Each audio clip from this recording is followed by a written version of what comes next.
नमस्कार प्रिय दर्शकों, हाजिर हूं मैं एक और नया कार्यक्रम लेकर। जो आज का हमारा कार्यक्रम है वो ज्योतिष का सबसे पहला भाग है कि आपका जन्म किस वार को हुआ है, आप किस गण के हैं, आप किस वर्ण के हैं। ये जब तक हम नहीं जानेंगे जात को, जब तक कुंडली का अध्ययन करते समय हम कहीं ना कहीं धोखा खा जाएंगे या अपने बारे में भी सही से, अपने स्वभाव के बारे में भी हम नहीं जान पाएंगे। तो सबसे मूल जो सिद्धांत है ज्योतिष का, जो सबसे पहला भाग है ज्योतिष का, उसके ऊपर आज हम वृद्ध रूप से चर्चा करने वाले हैं। तो ये जो विषय है ये इतना ही महत्वपूर्ण है जितना कि लगन कुंडली को देखना। लगन कुंडली का प्रभाव, उसमें जो ग्रह बैठे हैं भाव में, उनका प्रभाव हमारे जीवन पे कैसा होगा, हमारा स्वभाव कैसा होने वाला है, ये सब कुछ हम कैसे देखेंगे। जन्म वार से देखेंगे, गण से देखेंगे और वर्ण से देखेंगे। ये भी इतना ही महत्वपूर्ण है। अगर अभी तक आपने चैनल को सब्सक्राइब नहीं किया है तो चैनल को सब्सक्राइब कर लीजिए और वीडियो को लाइक कर दीजिए। चलिए आज का अपना विषय शुरू करते हैं और जानते हैं कैसे। प्रिय दर्शकों, मान लो अगर हमें किसी व्यक्ति के बारे में जानना है या हमें उसके विवरण करना है उसके बारे में, तो हम कैसे करेंगे। उसके लिए बिल्कुल सिंपल सी चीज, आप सबसे पहले उसकी लगन कुंडली को खोल लेते हो। लगन कुंडली हम देख लेते हैं, लेकिन लगन कुंडली देखने से पहले हमें व्यक्ति विवरण में जाके जरूर देखना चाहिए कि व्यक्ति किस वार को पैदा हुआ है, किस वार को उसका जन्म हुआ है, कौन से गण का है, किस वर्ण का है। उदाहरण से अगर कोई व्यक्ति सोमवार को, गुरुवार के दिन, बुधवार के दिन किसी व्यक्ति ने जन्म लिया है और उसकी कुंडली के अंदर जो ग्रह बैठे हुए हैं, चंद्रमा, गुरु ग्रह, बुध ग्रह, वो अच्छी स्थिति में बैठे हुए हैं और उसका जो वर्ण है वो ब्राह्मण वर्ण का है और जो गण है वो मनुष्य गण का है, तो हम उसके बारे में क्या बताएंगे। ऐसा जातक बिल्कुल ही सज्जन स्वभाव का होगा, मधुर भाषी होगा, प्यार से बोलने वाला होगा, सबके साथ अच्छा वातावरण रख के माहौल बनाने वाला होगा, सबसे प्यार से रहने वाला होगा, उसका स्वभाव बहुत ही अच्छा होगा, अच्छे विचारों का उसका स्वभाव होगा, अच्छे कार्य करके वो पैसा कमाएगा। ये सब कुछ हम कुंडली में बताएंगे। क्यों बताया, उसका सोमवार, जिस वार ने उसको जन्म लिया, जो भी जातक जिस वार को जन्म लेता है, अगर उसी वार से संबंधित वो ग्रह भी उसकी कुंडली में मजबूत हो जाए, वो ग्रह भी अंश वाइज डिग्री में मजबूत हो जाए, तो उस वार से क्या होता है, जो सड़बल देखा जाता है उसके अंदर भी वार को देखा जाता है। इसीलिए वो घर के अंदर बल डाल देगा जिस भी वार के दिन वो पैदा हुआ होगा। तो पहले मैंने आपको बेसिक बताता हूं, जो बिल्कुल सिंपल सी चीजें हैं वो कैसे देखेंगे। पहले हम समझते हैं मानव गण को। जो मानव गण का व्यक्ति होता है उसका जो स्वभाव होता है वो इस प्रकार का होता है कि वो एक कॉपी कैट, हिंदी में उसको कह लो कॉपी कैट। वो जो व्यक्ति होता है वो अपनी सोच, वो सिर्फ पुरुषार्थ करने के लिए जिंदगी में आया है।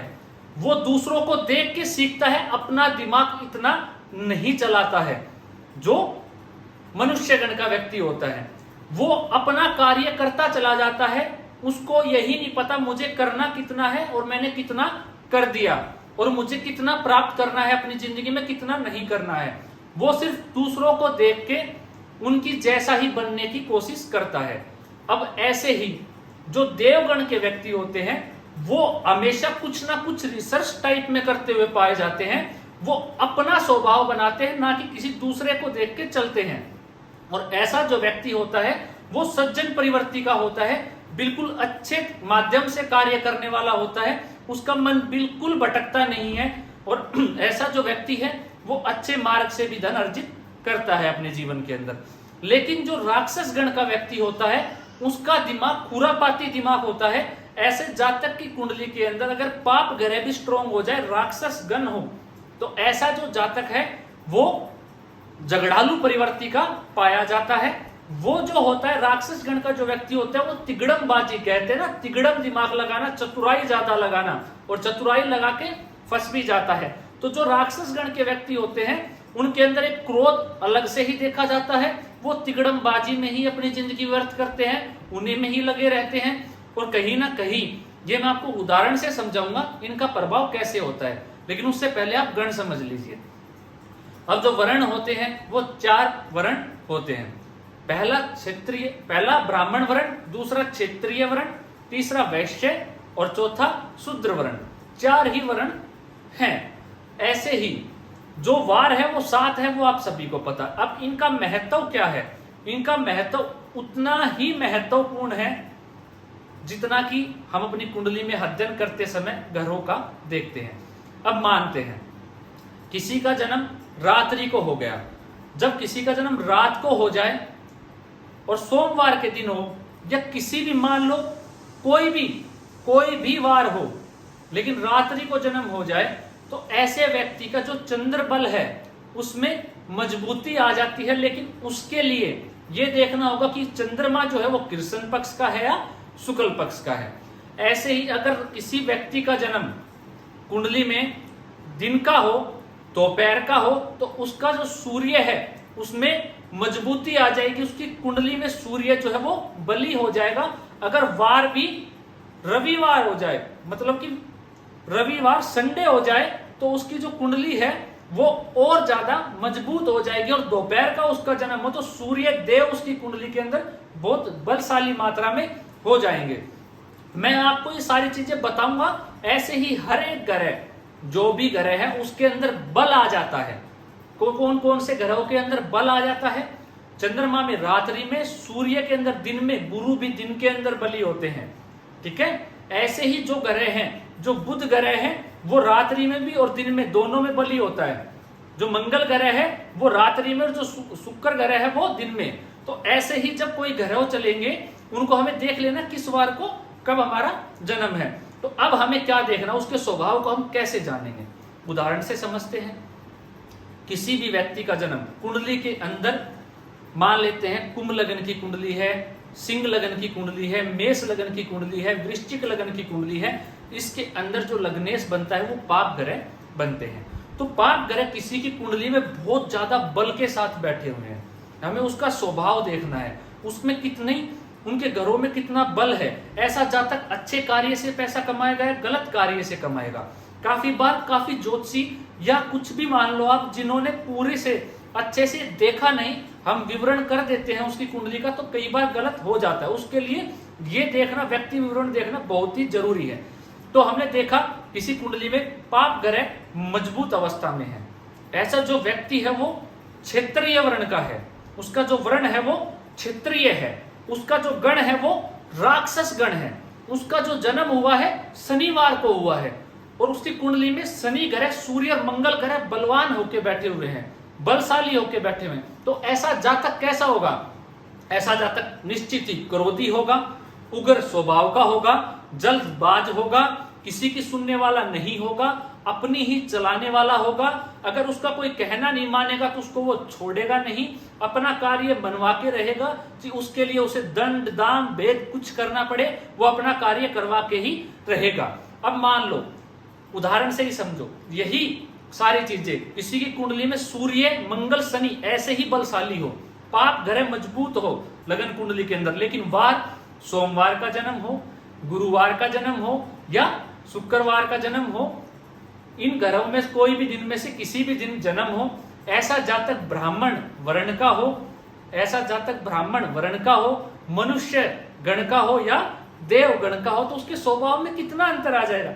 ऐसा जो जातक होगा, हम उनकी कुंडली को देख के कहेंगे इसका उग्र स्वभाव होगा। हाँ, निश्चित ही वो ग्रह अपना काम करेंगे, लेकिन उनके वार, जिस वार को उसने जन्म लिया है उसके सौम्य होने से, उसके गण में मनुष्य देव गण आने से, उसका जो वर्ण है वो ब्राह्मण होने से, ऐसा जातक होगा जल्दबाज, लेकिन कभी भी गलत नहीं सोचेगा, अच्छे कार्यों से कमाने की सोचेगा, अपनी बुद्धि का प्रयोग करेगा, अपने आप को ठंडा रखने की कोशिश करेगा, गुस्सा कम दिखाएगा, उतावलापन होगा लेकिन उतना नहीं कि जिद ही करके बैठ जाए, तो इसमें अंतर आ जाएगा।